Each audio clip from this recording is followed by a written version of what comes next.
deegaanka Godaale oo ka tirsan gobolka Xaysimo ayaa lagu caleema saaray Chief Caaqil Maxamuud Caaqil Cabdikariin Caaqil Xasan oo ka mid noqonaya cuqaasha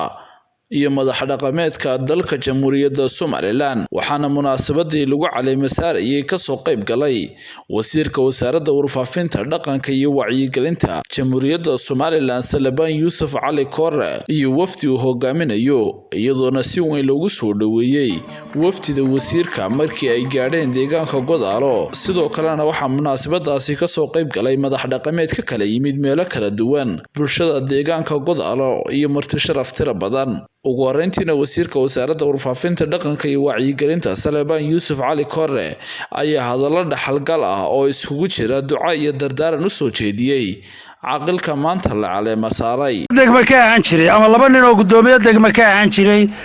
magaaladan Taleex oo aan labadaba la kulmay waxay ii sheegeen shakhsigii bilaadan ugu sooriya qaadsanaa ama ugu sooriya galsanaa ama qof bilaadan oo sidaa wax u dhargiyay aanan wali arag Caaqil Xasan Saalax buu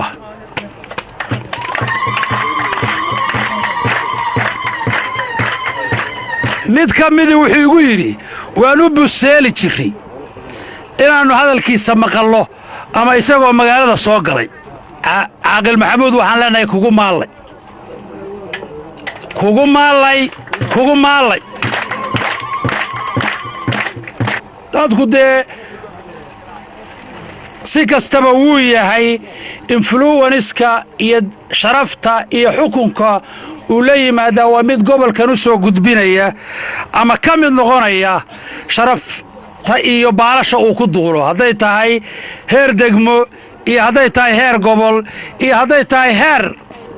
deegaanka dadkan iyo goobaha isaga yimaadeen dhammaantood barasaabka gobolka Xaysimo Cabdirashiid Maxamed Axmed Cuqaal waxgarad isimo ayaa dhankooda duco iyo dardaaran ka soo jeediyay madashaasi maanta aynu isugu nimi aad iyo aad u qiimaha badan ee lagu caleema saarayo Caaqil Maxamuud Caaqil Cabdikariin Caaqil Xasan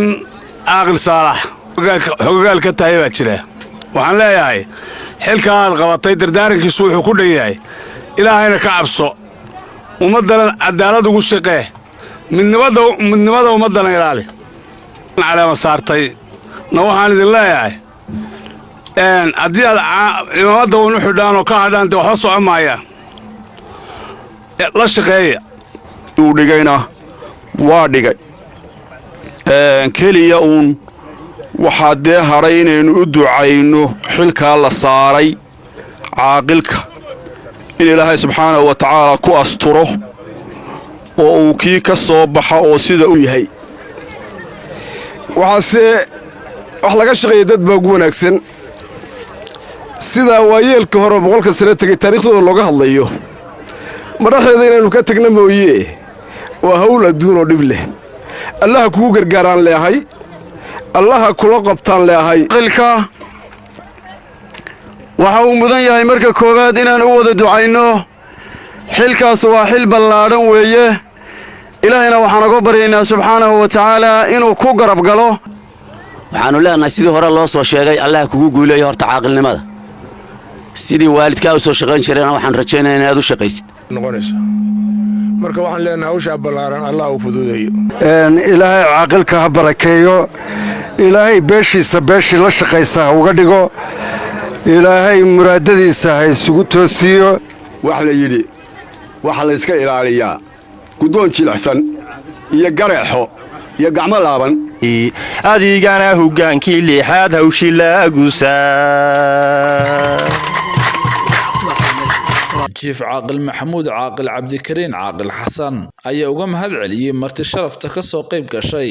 munaasabada caleema saarkiisa sida ay u soo ajiibeen timi meelaha dheer iyo meelaha dhow ee noo soo huray waqtigoodii aan u mahad celinayaa waxaan kale u mahad celinayaa reer Godaalo rag iyo dumar xilka aad saarteen ee aadka u weyn waxaan ballan qaadayaa inaan guto inaan si wanaagsan u guto xilka aad dakada iga saarteen maanta maadaama aad xili saarteen waxaan idinka codsanayaa xilka aad saarteen inaad igula shaqaysaan liibaan qaran warbaahinta qaranka Soomaaliland laascanood